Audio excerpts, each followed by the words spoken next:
Hello, welcome to 888-232 podcast series. These are our hosts, Adam and Eve. Hey there, and welcome back to the Deep Dive. Today, we're diving into the world of copyright just for you. As a B1, B2 level ESL student, we know you're eager to grasp this essential concept, and we've got you covered. That's right. We're breaking down this complex topic into clear, easy-to-understand pieces. Yeah. Think of us as your guides to understanding how to protect those awesome creative ideas you have bubbling away. Exactly. From writing that catchy song to designing a stunning website, we'll uncover the secrets behind safeguarding your creative work. Ready to unlock those secrets? Let's get started.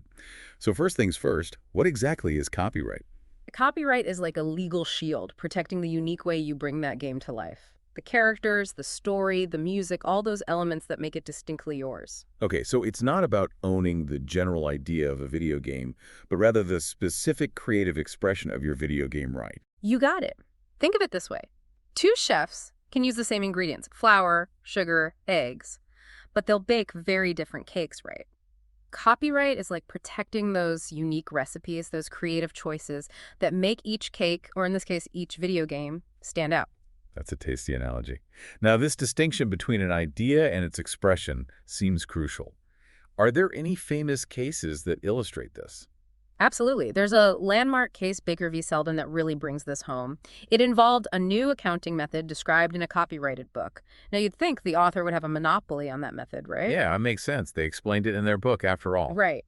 But here's the twist. The court ruled that while the book itself was protected, the accounting method itself wasn't. Wait, really? Why not? The court recognized that letting someone control a practical method, even if described in a book, would stifle innovation.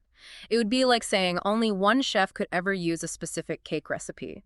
Others should be free to use and build upon those ideas. Wow, that's a game changer.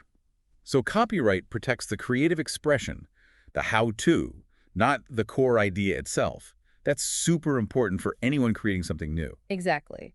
And it highlights how copyright tries to strike that delicate balance between protecting creators and fostering innovation. Okay, so we've got the idea versus expression thing down. Now, what kind of creative works are actually protected under copyright? Copyright covers a wide range of creative output. It protects written works like novels, poems, and even the code for your video game.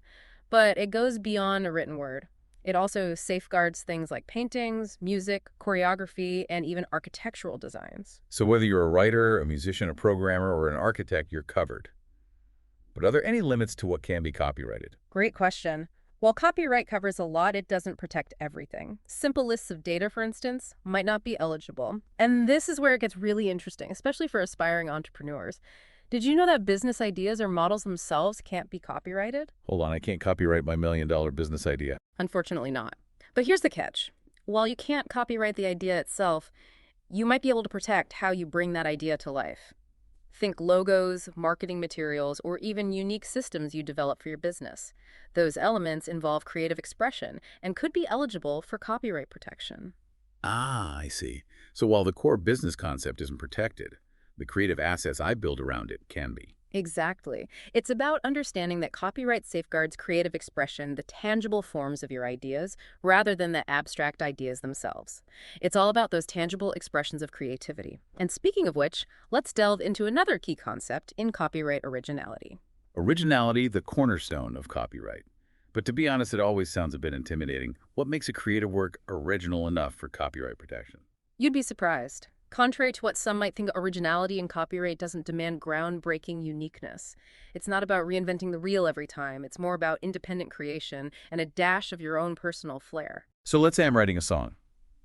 It doesn't have to be completely unlike anything anyone's ever heard before. Exactly. As long as you've come up with the melody, lyrics, and arrangement independently, and there's a touch of your creative spark in it, it's likely eligible for copyright. Okay, that's a relief. Yeah. So it's about expressing myself in a way that's authentically mine. Precisely.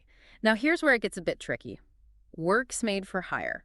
Imagine you land a fantastic job composing music for a video game company. Sounds like a dream job. What happens to the copyright of the music I create?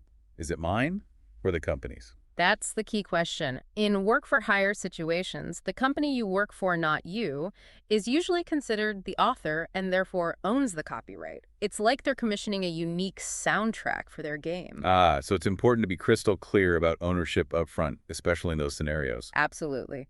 Now let's shift gears a bit and explore how copyright, much like a prized possession, can actually change hands. Okay, ownership transfer, intriguing. So how does that work? Well, copyright can be passed on in a few different ways. Think of it like selling or sharing a valuable recipe. One way is through contracts, like when an author transfers their copyright to a publishing house in exchange for royalties. That makes sense. Authors and publishers working together to bring books to life. But it gets even more interesting with collaborations, right? You bet. Imagine two friends, one a wordsmith, the other a musical genius, teaming up to create a hit song. That's joint authorship. They both hold the rights to that musical masterpiece and share in the copyright. Wow, so it's like a creative partnership where the ownership is shared. Exactly. Now, we've mainly focused on one legal framework, but remember, copyright isn't a one-size-fits-all concept globally. Different countries have their own sets of rules, so let's broaden our horizons and compare the Western model, primarily that of the U.S., with a non-Western approach focusing on China. China, a major player in the global creative scene. I'm fascinated to see how their approach to copyright differs. Let's start with the duration of copyright protection. How long does copyright last in the U.S.? In the U.S., it's like a lifetime guarantee plus some. Copyright lasts for the life of the author plus 70 years. Now, this extended duration has sparked some interesting debates. Some argue it incentivizes creativity, while others say it stifles innovation. 70 years is a long time. How does that compare to China's approach? China opts for a slightly shorter term, the life of the author, plus 50 years. These variations in copyright terms reflect the diverse legal and cultural perspectives on intellectual property across the globe. It's like different cultures baking their own versions of copyright law, each with its own flavor. Okay, so the duration of protection varies. What about the registration process itself? That's where things get interesting. Both the U.S. and China operate on a foundation of automatic copyright protection. The moment you create something original, it's protected. Wait, so I don't need to go through a whole bureaucratic process to register my work? You don't have to, but here's the catch. While registration isn't mandatory, it offers significant advantages, especially if someone tries to infringe on your copyright. Ah, so it's like an insurance policy. Yeah. You might not need it, but it's good to have just in case. So tell me, how does one go about registering their work in the U.S.? The U.S. makes it fairly straightforward. They have the U.S. Copyright Office, a user-friendly website, and a clear registration process. Essentially, you submit an application, a copy of your work, and a small fee. Sounds pretty simple. Yeah. What about in China? What are the key things to keep in mind about their system? China has its own nuances. Authors can register with provincial-level copyright administrations or the Copyright Protection Center of China, the CPCC, based in Beijing. And is there a specific process for software? Absolutely. For software, the CPCC takes the reins. They've even embraced technology, making it convenient for creators with a dedicated online platform for registration. That's great. It sounds like China's making strides in streamlining copyright registration. But I imagine there might be challenges for U.S. rights holders seeking protection for their works in China, right? You're right. Navigating the intricacies of a different legal system always presents hurdles. One of the major obstacles is proving ownership, especially when dealing with unfamiliar formats. This is where having your copyright officially registered in the U.S. can be a game changer. It's like having that passport for your creative work, ready for international travel. So preparation is key when venturing into the world of international copyright. Absolutely.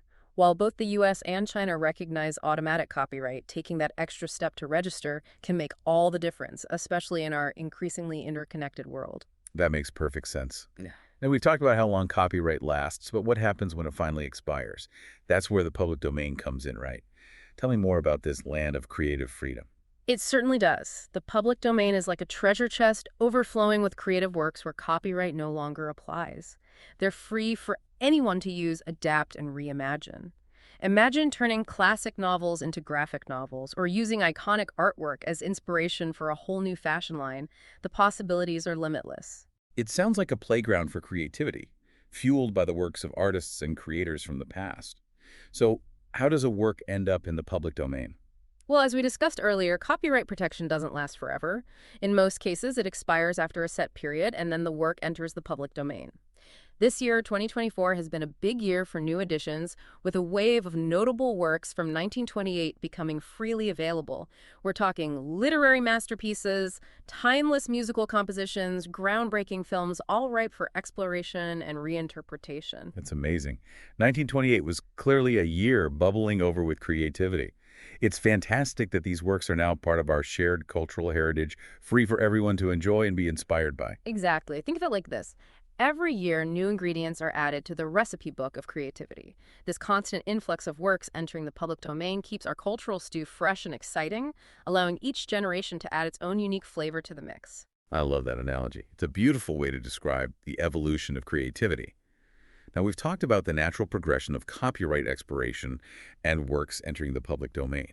But haven't there been attempts to extend copyright terms, particularly in the U.S.? You're right, the duration of copyright protection has been a topic of debate. A particularly famous case revolved around a certain iconic mouse, Mickey Mouse.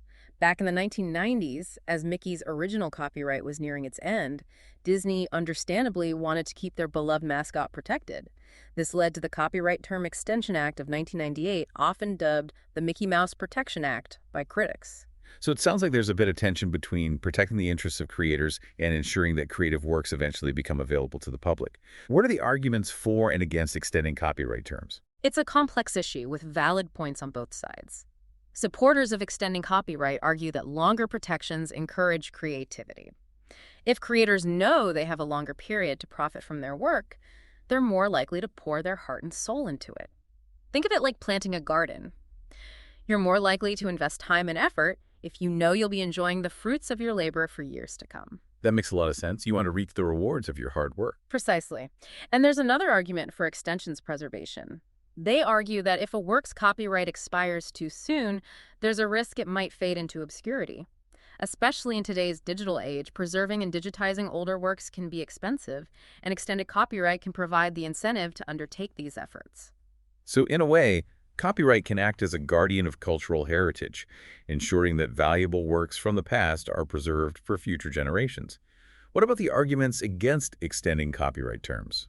Critics of extending copyright, often academics, librarians, and advocates for a thriving public domain, argue that excessively long terms actually harm creativity. They say it can create a chilling effect, making people afraid to build upon existing works for fear of legal repercussions. Imagine if every time you wanted to write a story inspired by a classic fairy tale, you had to worry about infringing on someone's copyright. That would definitely stifle creativity. It's like saying you can't build a sandcastle because someone else already built one on the beach. Exactly. They argue that shorter copyright terms with a quicker flow of works entering the public domain fuel innovation and allow for a richer tapestry of creative expression. They believe that copyright, while important, should ultimately serve its original purpose to encourage creativity while ensuring that knowledge and culture remain accessible to all. It's a fascinating debate, and it really highlights the balancing act involved in crafting copyright law. So as we conclude our deep dive into the world of copyright, what are some key takeaways our listeners should remember? First and foremost, remember that copyright is a powerful tool for protecting your creative work. But it's not just about legal protection, it's also about understanding your rights as creators and as consumers of creative content. Whether you're an aspiring artist, a budding entrepreneur, or simply enjoy immersing yourself in the world of books, music, and film, copyright touches every aspect of our lives. It's the invisible thread that connects us all through the world of creativity. Exactly. And secondly, never stop being curious. Keep exploring the nuances of copyright in different contexts, from the world of fashion to the ever-evolving landscape of digital art. The more you understand about copyright, the better equipped you'll be to navigate the exciting and sometimes complex world of creativity. Wonderful advice. And that's a wrap on today's episode. A huge thank you to our expert for illuminating the fascinating and often surprising world of copyright. My pleasure. And to our listeners, keep those curiosity gears turning. Until next time on The Deep Dive.